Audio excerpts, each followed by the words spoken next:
नमस्कार बंधुगण बंधु माने आपण मानकु आजिर ए ज्योतिष कार्यक्रम को स्वागत। आजिर ए ज्योतिष कार्यक्रमटी धनु राशि व्यक्ति विशेष मानक पई बहुत गुरुत्वपूर्ण अटे, बहुत ही खास अटे।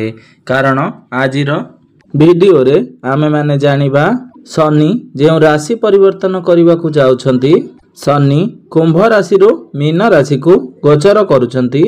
तो शनिकर एही गोचर फल रे आपणकर जीवन रे एहार किभଳି प्रभाव पड़िबो, आपणकर जीवन रे केउ सब परिवर्तन हेबो।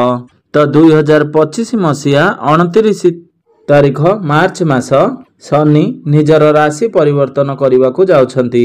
शनि देव कुंभ राशि रु मीन राशि को प्रवेश करने को जाउछंती।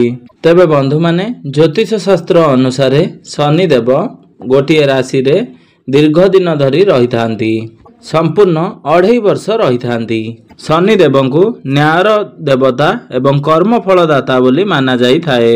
आमकु आमर कर्मर फलर आधार रे ही शनि आमकु कर्म फल प्रदान करि थांती। आमकु जेउ भली कर्म करि थाउ सेही भली आमकु फल प्राप्ति करि थांती। तो जो व्यक्ति विशेष माने निज जीवन रे भल कर्म करि थांती तो निश्चिंत भावरे शनिदेव से मानकु भल फल प्रदान करि थांती।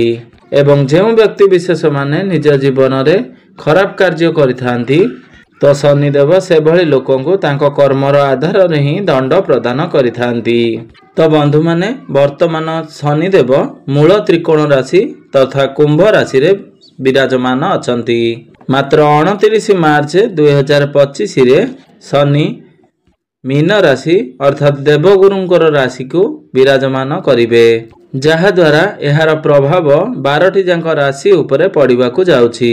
किछि राशि रो शनि 7.5 प्रभाव आरंभ होबा को जाउछि तो किछि राशि रो व्यक्ति विशेष मानकर शनि 7.5 समाप्त होबा पई जाउछि।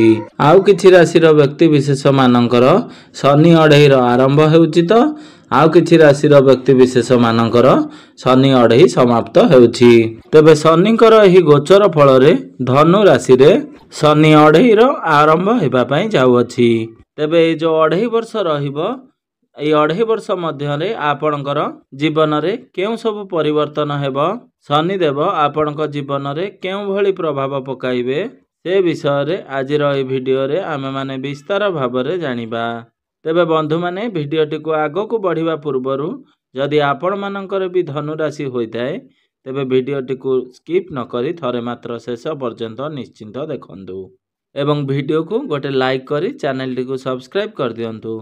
आपण माने जदि सच्चा हृदय रे ईश्वर को भक्ति करुथांती, विश्वास करुथांती तेबे भक्ति एवं श्रद्धार सहित कमेंट बॉक्स रे जय श्री शनिदेव अवश्य लिखि दियंतु। बंधु माने आसंतु आरंभ करिबा आजिर एही कार्यक्रमटी को जहा कि चंद्र राशि उपरे संपूर्ण आधारित अटे। तो बंधु माने शनि दशा सर्वदा चंद्र राशि आधार रे ही लागि थाए।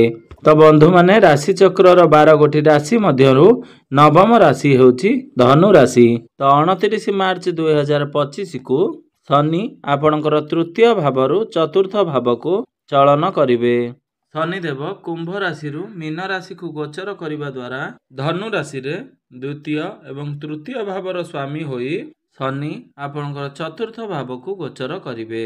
तो चतुर्थ भाव रे रही शनि आपणकर षष्ठ दशम एवं आपणकर लग्न भाव को दृष्टि देवे, जहा फल रे 29 मार्च ठारू आपणकर राशि रे शनि 2.5 रो आरंभ होई जिवो।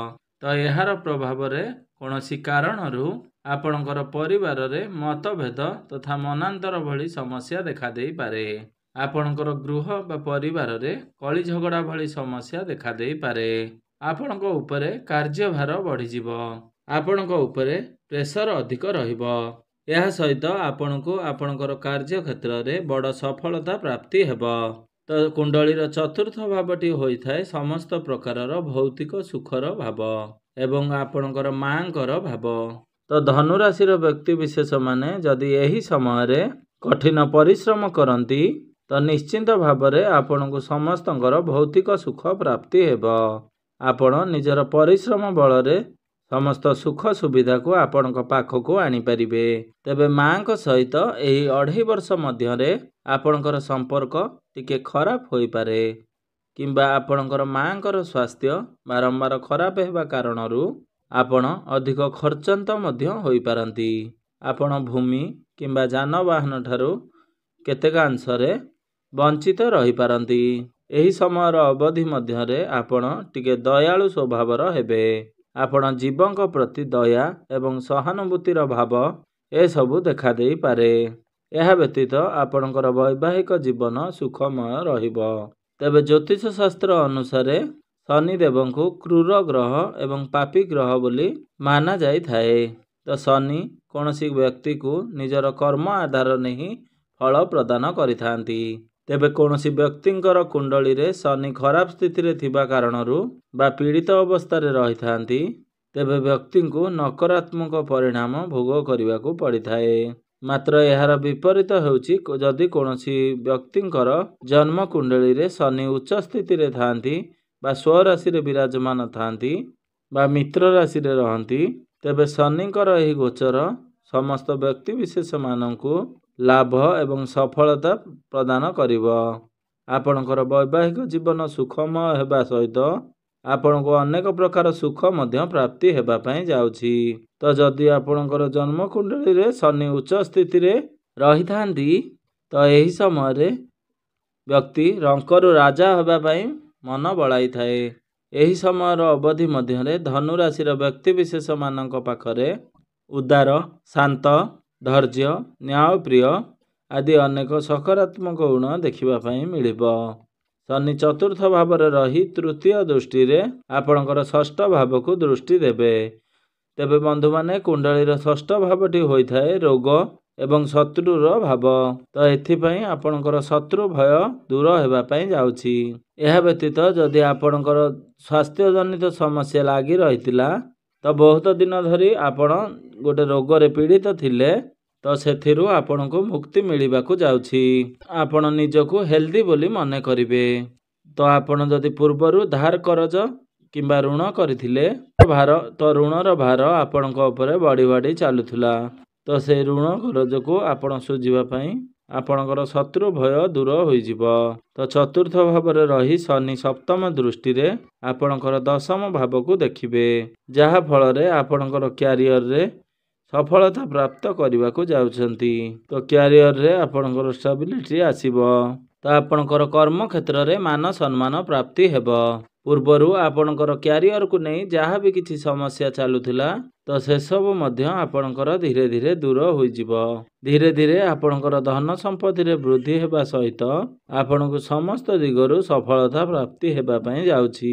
तो चतुर्थ भाव रे रही शनि दशम दृष्टि रे आपणकर लग्न भाव तथा प्रथम भाव को देखिबे जहा फल रे आपणकर मन को सकारात्मक चिंताधारा आसीबो। आपण धैर्यवान हेबे एवं कर्मवान हेबे। आपणकर स्वास्थ्य रे सुधार आसीबो। आपण निजर स्वास्थ्य प्रति यत्नशील हेबे। तो शनिकर ही गोचर धनु राशि व्यक्ति विशेष मानकु किछि सकारात्मक फल देबा सहित किछि नकारात्मक फल मध्य प्रदान करिवो। जेपरि कि आपणको कुंडली रे शनि पीड़ित अवस्था रे थांती तेबे आपणकर मानसिक जंत्रणा देखा देबो। आपणकर कैरियर किंबा स्वास्थ्य को नहीं आपण चिंताग्रस्त रहिबे। आपणकर आर्थिक स्थिति दुर्बल हेबो। आपणकर अजथारे खर्च बढ़ी जिवो एवं आपणकर इनकम रे कमी देखा देबो। आपण इनकम करबा को संघर्ष करबा को पड़ी पारे। आपणको आपणकर घर द्वार मध्य बिक्री करबा को पड़ी पारे जेहेतु ऋण सुझिबा को पड़िबो। तेबे आपणको अनेक समस्या देई गति करबा को पड़ी पारे। तेबे एई सब अशुभत्व गुडी को खंडन करबा पई तो आपण प्रत्येक दिन सकाळू काऊ किंबा कुकुरंकु रोटी खाइबा को दियंतु एवं प्रत्येक शनिवार दिन आपण शनि मंदिर को जाई एक सोरिष तेलर दीप प्रज्वलन करंतु। तो प्रत्येक दिन संध्या समय रे आपण हनुमान चालीसार पाठ अवश्य करंतु। तो आपण प्रत्येक दिन ओम नमः शिवाय मंत्र 108 थर जप करंतु। तेबे बंधु माने आपणकर जीवन मंगलमय हेउ एहा ही ईश्वर निकट रे मोर एतिकी प्रार्थना। धन्यवाद।